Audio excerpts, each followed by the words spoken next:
Okay, welcome or welcome back. You may have just come from part one, the wave, I think it's going to be called. And I'm going to do this part two for anyone that wants to go a bit deeper with some tarot messages. There's already a lot of information that came through on that if you want to jump in and catch that. Or you can just be here now, take this time for a moment to meditate. Thanks for your presence. Take what resonates, leave the rest. This is a timeless for whenever it finds you, and it's for your highest good and greatest well-being. And yeah, I'm really glad to have you back.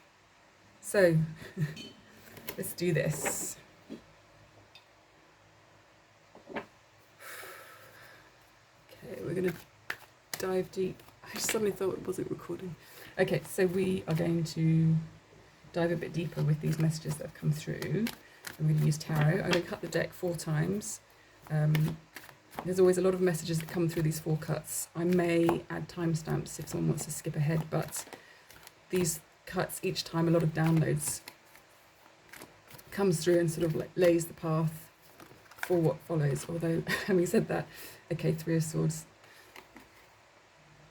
This is going to be about acknowledging the heartache and the pain. I thought this message originally, when I was getting the information about the imagery in the wave, was going to be quite a light-hearted, uplifting message. But it's already given some powerful, I wouldn't say deep, dark, heavy, strong, powerful messages. So that's, we'll just go with what comes. It's really an acknowledgement. So, cutting the deck. Okay, there we go. Page of Swords, clearing the air. 2 of Wands, getting ready for fresh, new ventures and moving onwards. Though, of course, it does look like he's looking backwards here, but the Page of Swords is sort of looking back at him saying, come on, let's get moving. You've got the world in your hands. Let's get going.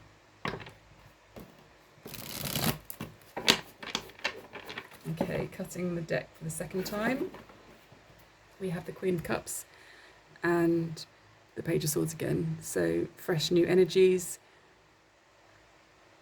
For the first time ever, this Queen of Cups is perhaps looking a bit sad and in her feels in not such an empowered way. So I feel like this fresh new energy and fresh air is even brightening up the Queen of Cups here.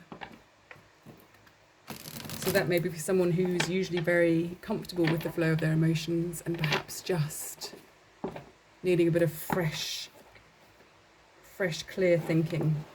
Okay, cutting the deck the 3rd time. Yeah, fresh, clear thinking. There may have been some troubles and strife internally or externally. And again, the Page of Swords is continuing to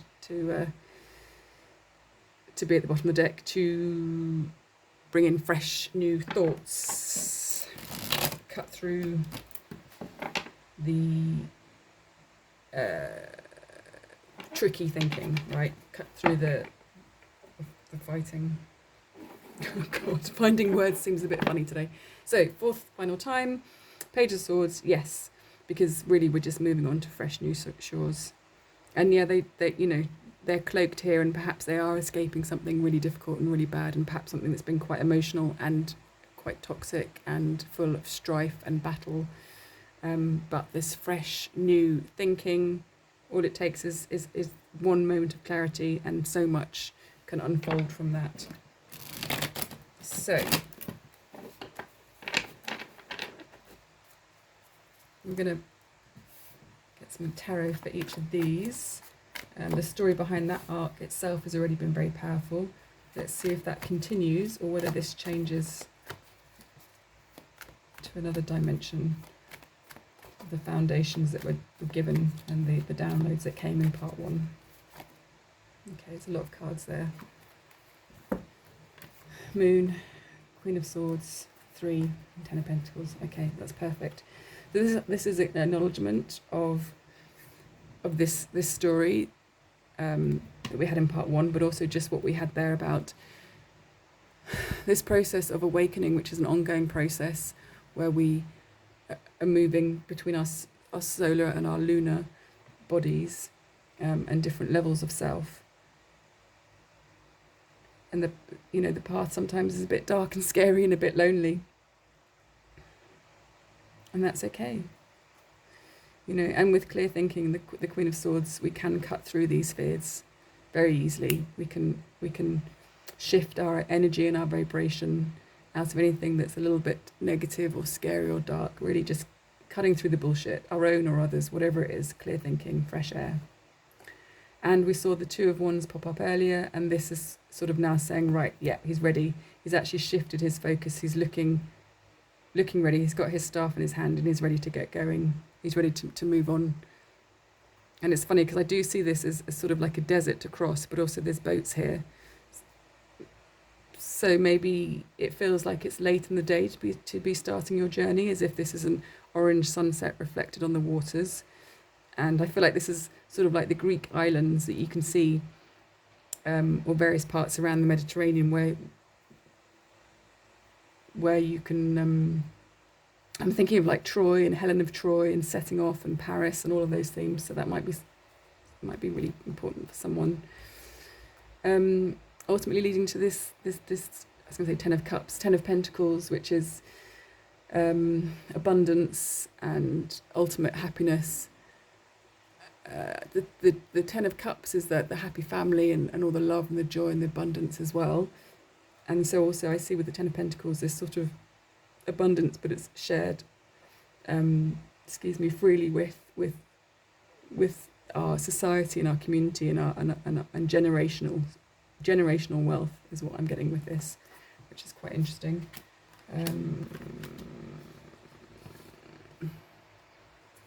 Excuse me, I'm making funny noises. Obviously just processing. I would like to get a card for each of these individuals, so I'm going to actually use a different deck for this.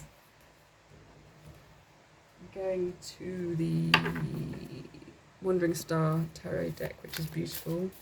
Just going to give her a little shuffle and a cut.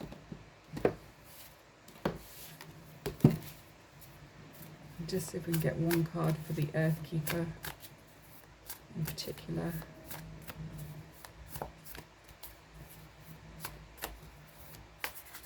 Especially in terms of the message that we were getting in part 1. Okay, Judgment. Yeah, acceptance, awakening, assessment. I feel this sort of reiterates everything that was said in part 1 about the Earthkeeper card and about your soul's journeys and about your awakening process, and actually how this isn't the first time you've done it. You are a master of it and you enjoy it so much. Look at these butterfly wings, which were coming up before in this card. It's sort of like a shift in mindset that may untangle and free you from something that may have just been snaring and catching. You know, we have these amazing, beautiful resources and gifts of teachers gone before, and various religions removing the dogma, and spiritual texts and books and all these abundance of things. And sometimes they can unintentionally just catch us and limit us, not because of anything about them, but something in us that has a misperception or a misunderstanding. So it's caught and it's snagged. So there's something about someone feeling like, oh God, I've got to do this all over again. And, you know, the wheel of reincarnation, and oh God, this sense that it's an arduous process and that you've failed all these other times before, and you've got to do it this time. You've got to do it before the earth splits into different timelines, or before you get stuck in a 3D matrix, like all these sort of, I want to say nonsense, because you're more than that. You're not going to get stuck. You're not stuck. You're not doing this because you have to. You're not being punished. Your soul is much greater than anything that any human mind at present can perhaps convey or even understand. But we are all evolving and growing collectively, and we're all doing it for one another. So, God, there's a long-winded way of saying the butterfly wings here, all these butterflies in part 1, we were just saying how this is an acknowledgement of how many times you have done this incarnation and reincarnation process, and how many times you have actually become enlightened in each of these processes. You've done this before. This isn't your first rodeo. And you know that. And knowing that, is part of this wave that I was seeing that is an upliftment. It's part of the remembrance. It's part of the process. Okay. So, Earthkeeper, Judgment. And then we had the double-edged sword that was talking about the blade. Get a card.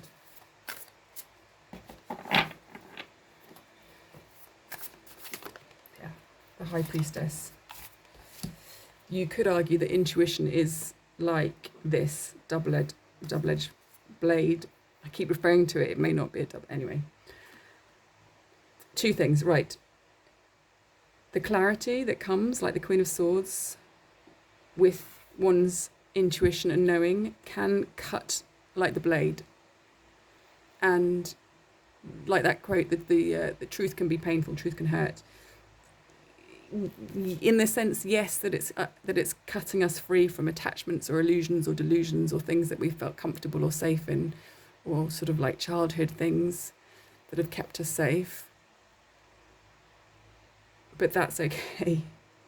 And someone here is perhaps very cutting with their truth, and they're not hiding it anymore, and they're not hiding their intuition, and they're fully embodying, not someone, you, who is watching this, fully embodying your intuition, fully in alignment,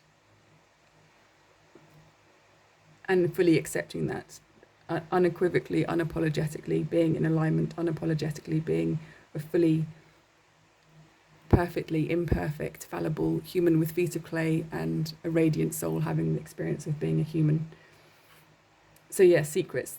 The secret's out. You're no longer hiding your light and shining, not dimming your shine to the benefit of others. Here, look, we see this solar disc behind the blade, and here we have this rainbow disc. So a light disc. And she is the blade, her mind is the blade, her alignment is the blade, her truth is the blade.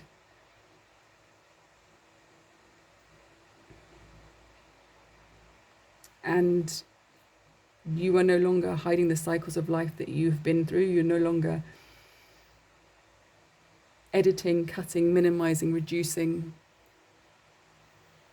You are simply fully embodied and aligned within yourself and in your power.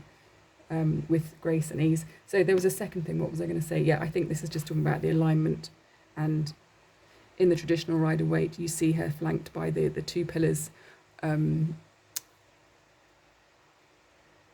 me, that's about the sacred temple. She is, to go within and connect with your intuition, you have to go within, right? So you go within the temple of your being, the temple of yourself. So that's I know there's more layers of meaning with the original Rider-Waite, but this is what I'm getting from this. Inner voice, spirit, world. Yeah, so the spirit and the world, I feel like you are now speaking your inner voice from spirit to the world. You are now sharing that truth. And it's not about passive or active, it's simply by being who you are. And this is a transformational process, and she's holding this over her heart. So she values and has gratitude, and she knows the value of the transformational process and shedding of the skin and the many cycles of the soul. And you can see here all these cycles, which are these countless incarnations that she has already been through. And she carries this grace lightly, with compassion and with love. She holds it in her heart. She holds the transformational cycle of birth, death, rebirth. It is a sacred process. It is a sacred divine process to be here and be human. It doesn't matter what someone's doing or but you know this.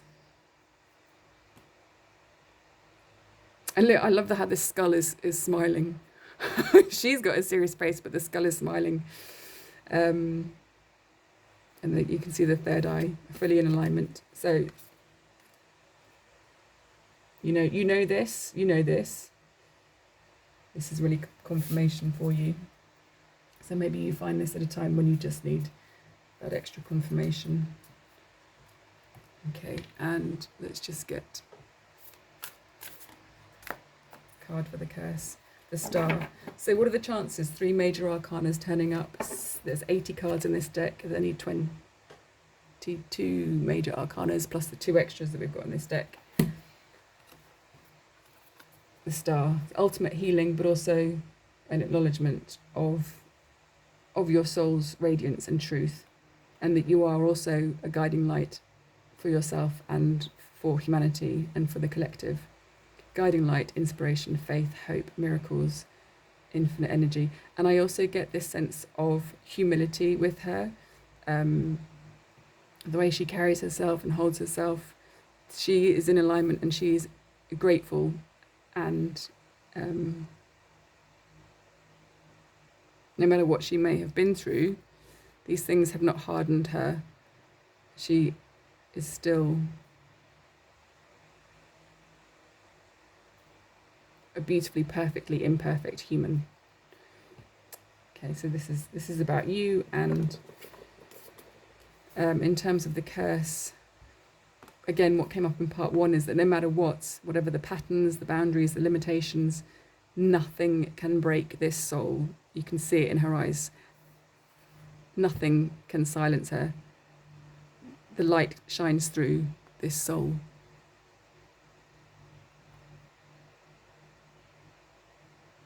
And the star coming up here is an acknowledgement of that power.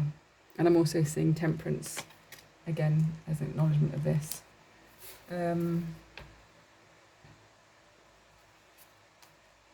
Okay, there was something else, but that's gone for now. And in terms of this here, this journey we've got with the tarot cards, let's see if there's anything else about this. Yeah, fresh new beginnings, a new cycle, fresh new energy. And again, that clear thinking. The Knight of Swords is often very fast and sometimes a little bit cavalier. But this, this tiger is sat actually not leaping and racing ahead like the typical Knight of Swords and the Rider-Waite. The tail is, I can almost see that tail moving like a cat when they're just considering and thinking, and they're fully aware of their environment. They know that they're the predator rather than the prey, but they don't waste energy. I mean, he or she is not lying down, but neither is she about to pounce. There is actually this considered awareness, because your soul knows that these new beginnings are coming in, and this new prosperity and this fresh new cycle is about to begin in your life, which might feel like a nice light relief compared to some of the heavy lifting work that you've been through. Yeah, 5 of Pentacles. This fresh new beginning that's coming in is going to feel quite nice and quite a relief.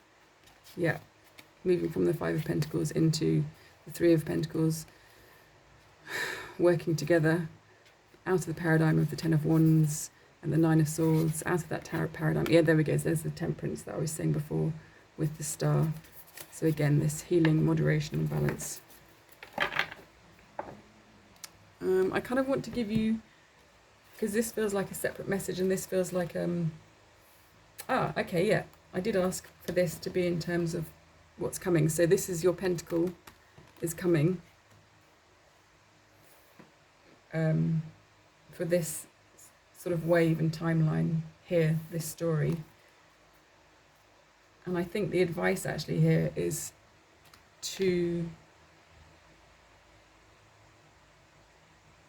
you could rush in, that's fine. So you can have the energy and the power and the clarity of the Knight of Swords. In fact, it's the Knight of Wands that rushes in. No, the Knight of Swords as well.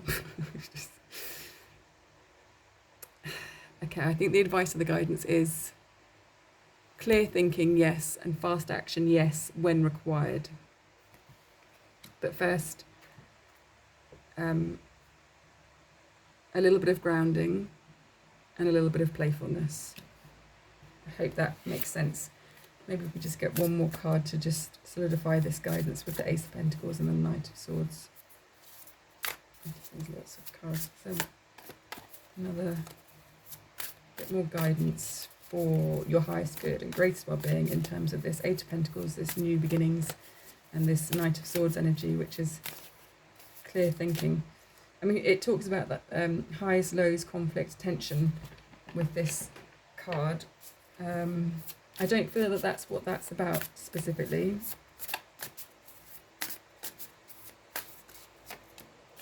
But, you know, life has its ups and downs. Okay, we've got two more. This is it. Yeah. So this is acknowledging your hard work is about to pay off. You've been doing the work. You've got your lovely bees, and your hard work's going to pay off. And again, isn't it funny? We've got a pentacle card and another sword card. So earth and air. Something about getting grounded to allow for clear thinking. With the Two of Swords, I know that this is often considered that she's stuck and in her mind, but I see this as preparation for the High Priestess, because in the High Priestess card of the Maid, I think, is she blindfolded in that? It's because she's trusting her intuition rather than the mind. Trust yourself. You've done the hard work. You've been doing the hard work. Keep going, and your pentacles are coming in. So after all this spiritual work, we've got some pentacles coming in. There we go. And there's an Ace of Swords, clear thinking, clear direction. Okay, I hope that I hope that helps and makes sense. And thanks for being here, and see you next time. Okay, cheers, bye.